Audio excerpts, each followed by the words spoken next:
nothing to do with migrants or people coming over here on boats.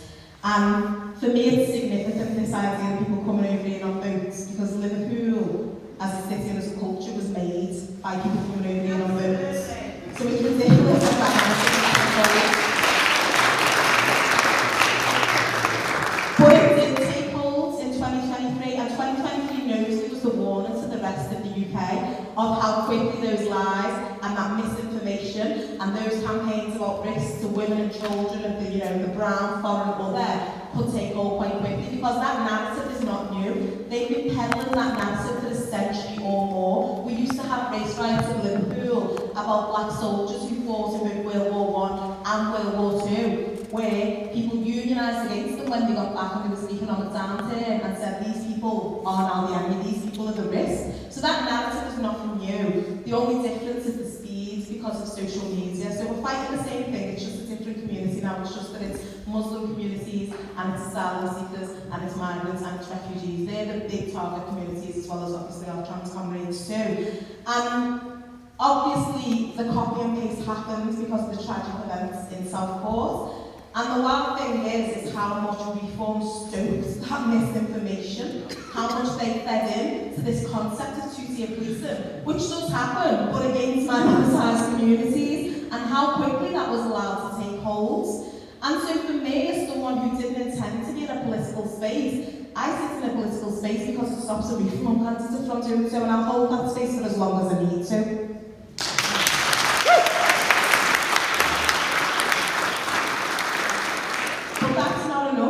As I say, today is a significant day because we, as part of the riots that followed, the ones in 2024, my son was targeted with death threats, my car was smashed up, and I just had a conversation with the police who were investigating, and despite the positive ID, the CPS have completely dropped the case. And that just reminds me that these people, they didn't all go to jail, they didn't all crawl under a rock. They went seamlessly back into our communities, back into workplaces, back into unions even, and they just walked back in. And should the opportunity arise again, should that movement, should they be able to stoke up these angers and fears again, there's no doubt in my mind that they will be back on the streets saying to our kids that they want to kill them the way they were in 2024. And it's our job to see it coming, because there has been a silence since Liverpool and Southport that you couldn't have told me it would be this quiet. I thought, I was on holiday when it happened, and I thought we'd be coming back to crisis meetings and just constant action.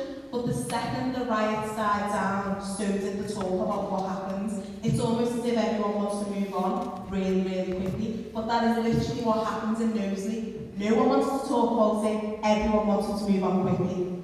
But the feelings and the anger did not go away. And it's our job on the left to bring it up in any space where we have power, in any space where we have influence. And I will be that person in those spaces, especially political and activist spaces, making everyone awkward. I did it at every room I was in at Labour conference. I was like, can we talk about the riots? Can we talk about the race? Can we? Because we need to talk about it, and we're not going to be silent about it. I've got 1 minute. And I didn't mean to.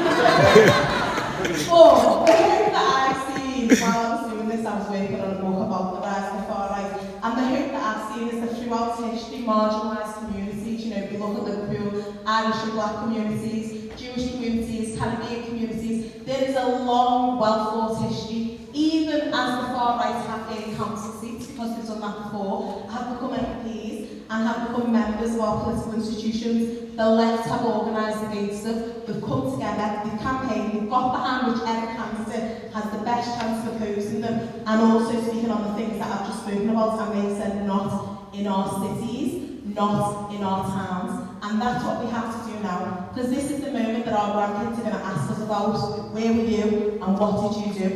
And I want to tell them that we fought tooth and nail for our communities that we love and for what we know we can be. Solidarity.